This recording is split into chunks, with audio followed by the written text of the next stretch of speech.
AskReddit by HR Jaffiel. What obsolete companies are you surprised are still holding on in the modern world?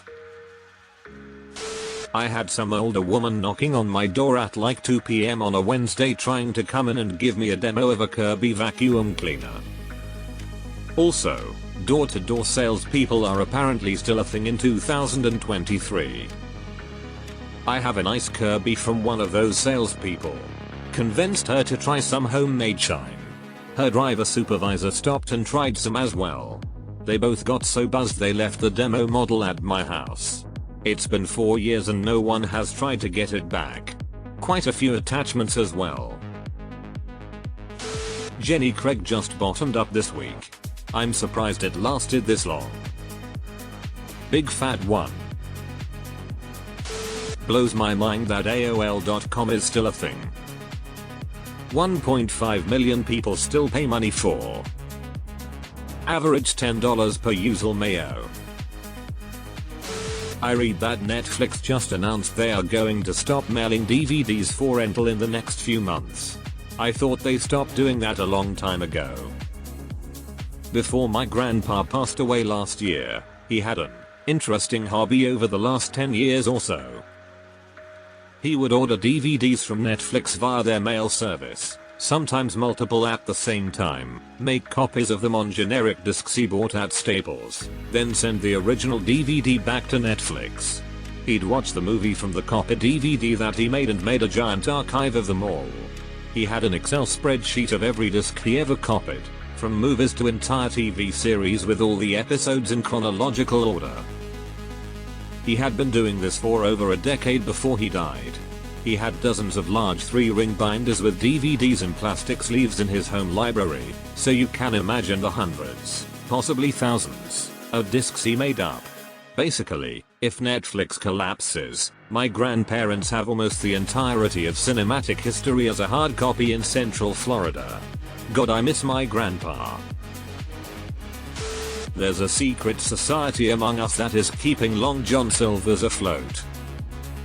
My grandma liked to go there for a piece of fish and some hush puppies. Then she'd take me to McDonald's for coffee. For her I was a small child, and a vanilla cone. When I miss her I go to one of the last Long John Silver's in my area and get fish and hush puppies. The Yellow Pages. I do remember before being able to look stuff up online. Going out of town and browsing the Yellow Pages at the hotel looking for places to eat and many other things. I couldn't tell you when I last saw a set of Yellow Pages. Party City. Their stores are huge and every time I go there's less than 10 customers. Sounds like they got at least one steady customer. Herbalife. Don't the people know? Lol. They've been opening storefronts that pose as small health food shade shops in place of, or in addition to, the old MLM model. They just opened one down the street from my job and stopped by with free samples. They tried really hard to disguise that it's Herbalife. It's a really weird business model. You buy a one-day membership in their health club that comes with a shake and an energy tea, and I think that's supposed to let them skirt some legal issue with the shops. Cutco. Seems like they could be much more successful if they drop their current sales rep pyramid model. Yeah, I never understood the MLM thing. Sometimes the product is actually good, but the execution is garbage. I'm just happy Altoids are still around and still in metal packages. I miss the Altoid sours though. Applebee's. I can microwave my own food.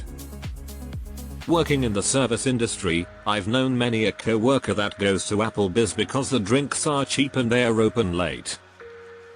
They have the fuck it, what other option do we have market cornered for poor people who work nights? MySpace.com is still fully functioning.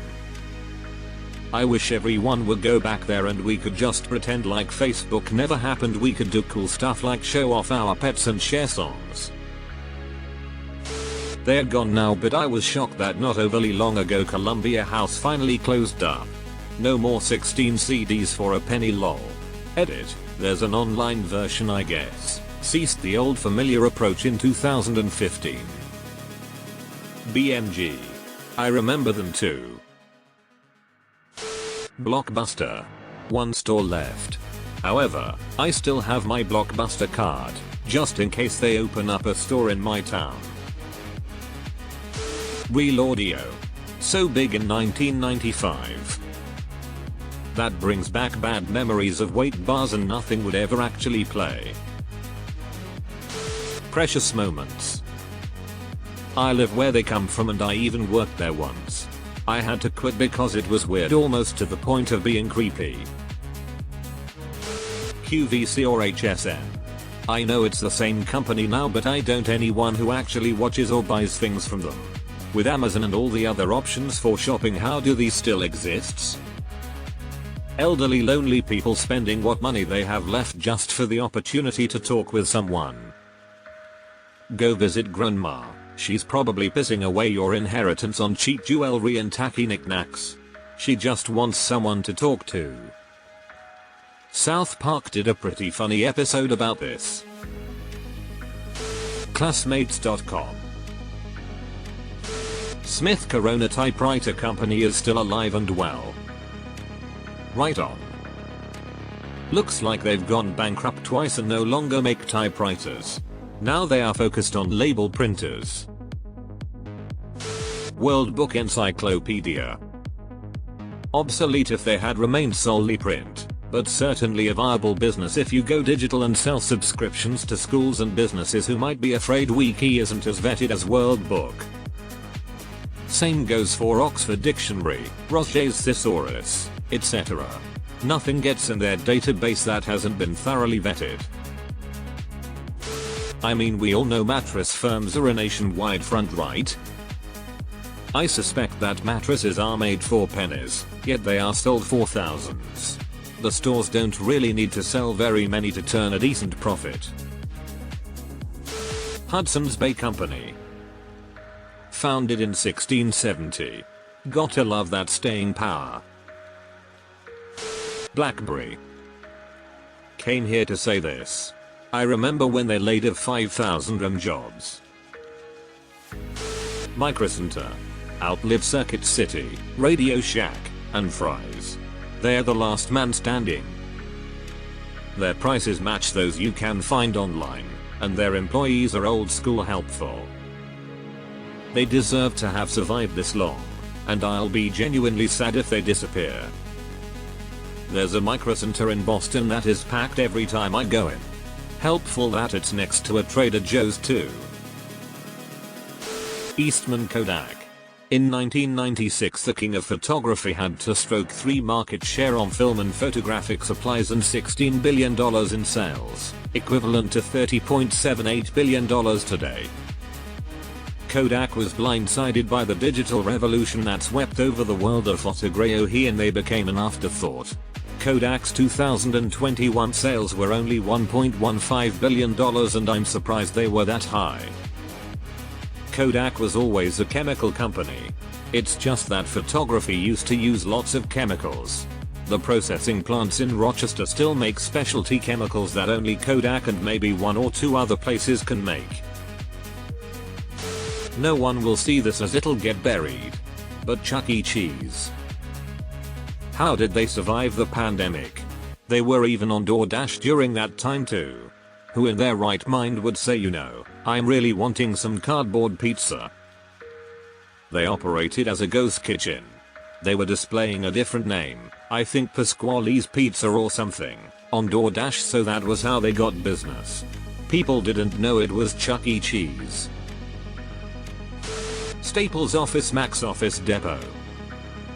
It's 2023 and I still don't own a printer, so Office Max has been my go-to print shop lol.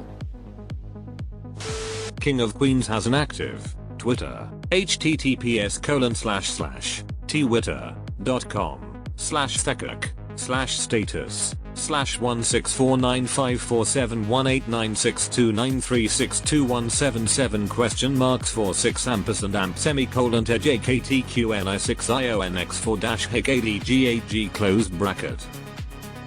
That's crazy.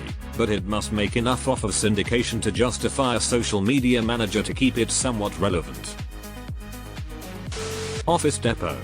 Twice the price of Amazon and just as shitty of product. Somehow corporate accounts just keep buying paper there. Sometimes you don't have time to wait for an Amazon delivery, and those brick and mortar office supply superstores fill that void if they operate in a really white collar area. Publishers Clearinghouse. I have a neighbor couple who occasionally will go out of town for a few weeks to visit their son and his family out of state. Whenever they leave, they do the neighborly thing of letting us know they'll be out of town. And they'll always ask us to let them know if we see anything major seem to happen across the street. They'd hate to miss the Publishers Clearinghouse stopping by. I always get a good laugh out of it.